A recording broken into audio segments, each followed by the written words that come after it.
Step 1, search for an identical template. Go here, File, New. Find out your templates from here. If they are not there, click on blank project. So you all will have clicked on a blank project.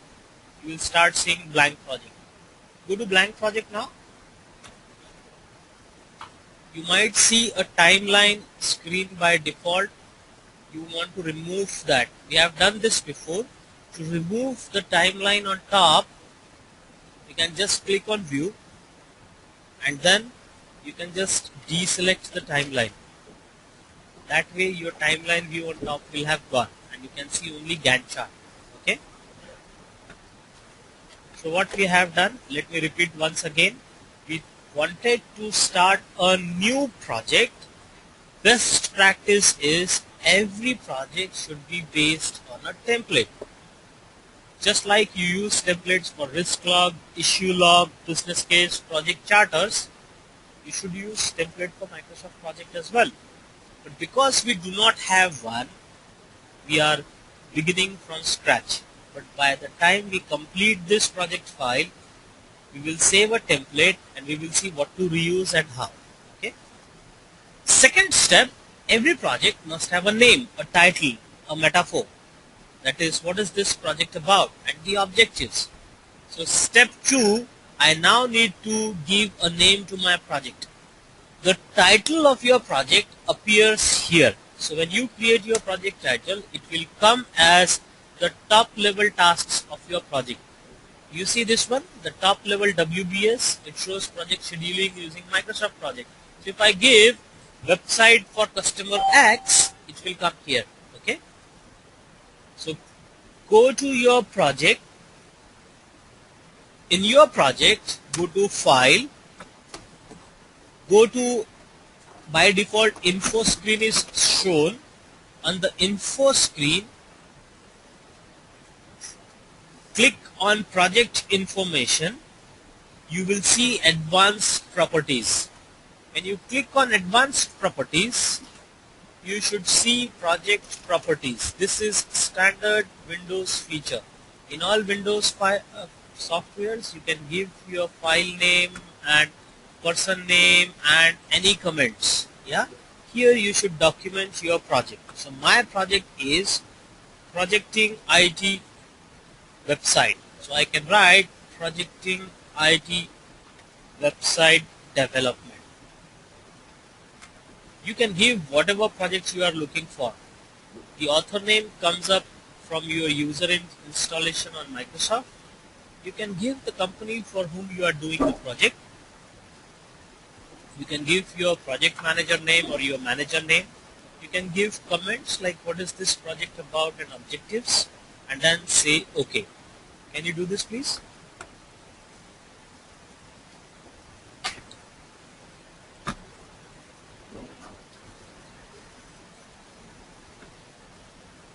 So let me repeat once again.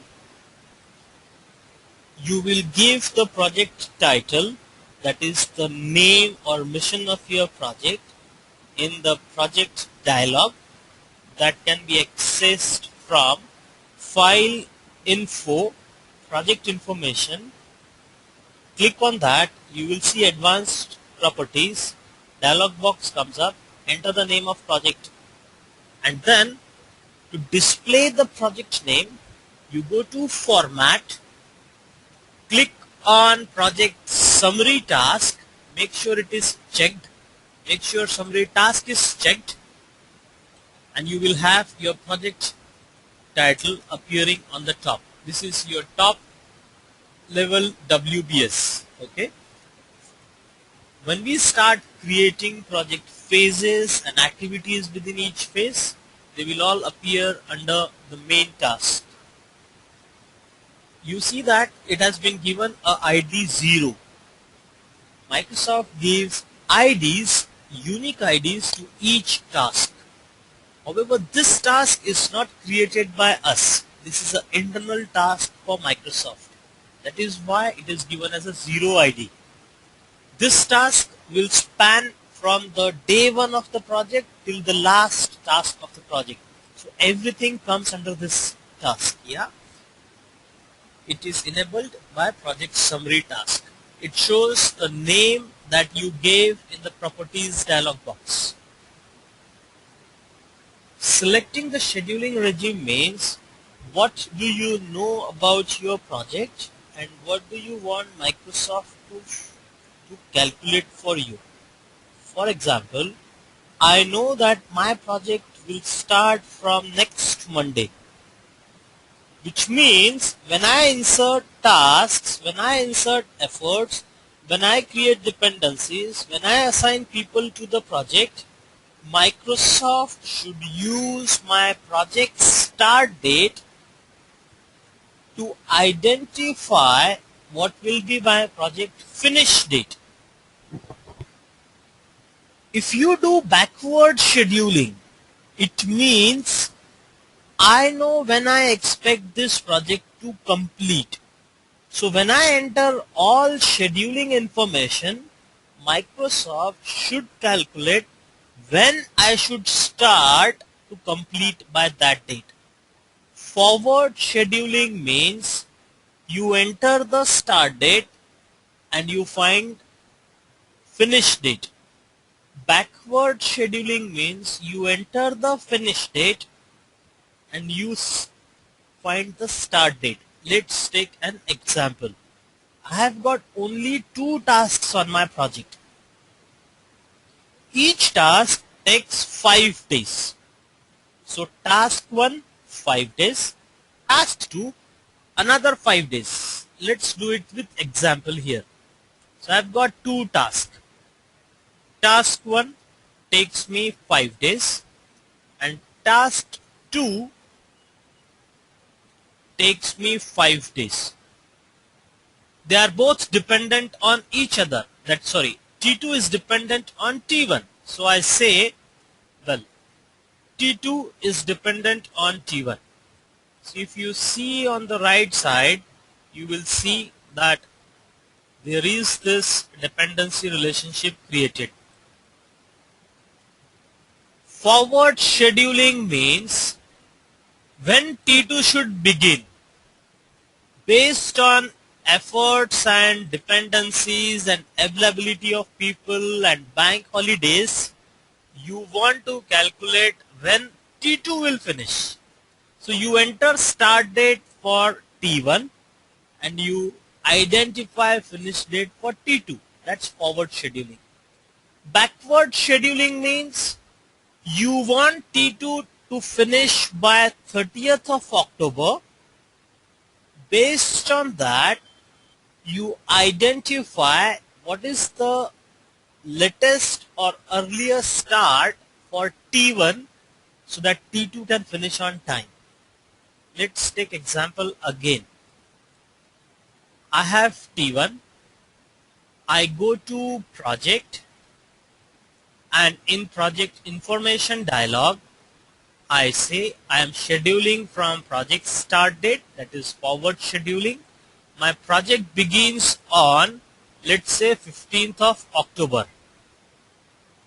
When I say use 15th of October as a start date for my project, so my project begins, this is manually scheduled. You remember I had said that we will set up all our activities as auto scheduled. Okay, unless you do auto scheduled, tasks will not move automatically. Okay, now you see my project begins on 15th of October.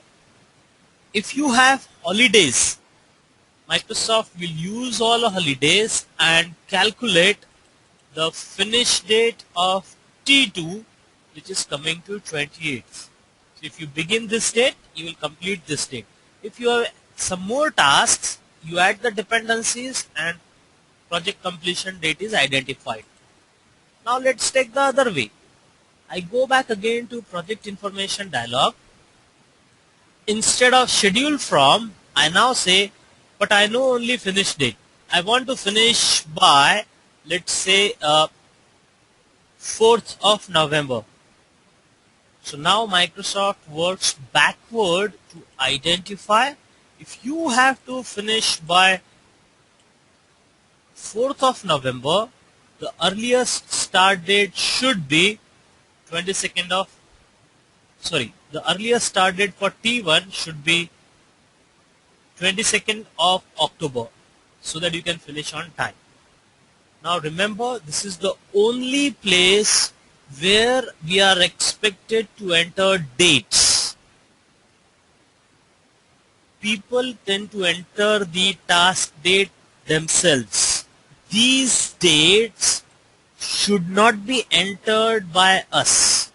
These dates should be calculated by Microsoft. We should only enter either the project start date or the project finish date. After that, we should enter all tasks, the efforts of each task, the dependencies, and the people. Microsoft will use all that information to calculate dates for us. If you enter these dates yourself, then you are better placed to use Excel. You should not use projects.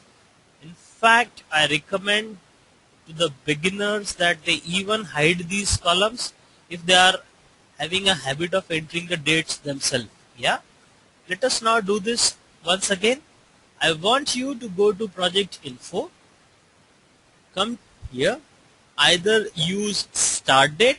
So if you want to use start date, go to schedule from start and then enter the date when you want to begin. Enter a couple of tasks, create dependencies to find when you will complete. The second I want you to try is for the same project, instead of schedule from start, use schedule from finish. Enter the date for finish and then see when you should begin. Try both combination, please. Yeah, you got 5 minutes. On the file that we are creating, just create 2-3 tasks, create dependencies, add some efforts, and see how it works, so that you know how to change the dates. Once again, let me repeat. Schedule from start date or schedule from finish date is where we enter dates. We don't enter dates for individual tasks. Okay? Right.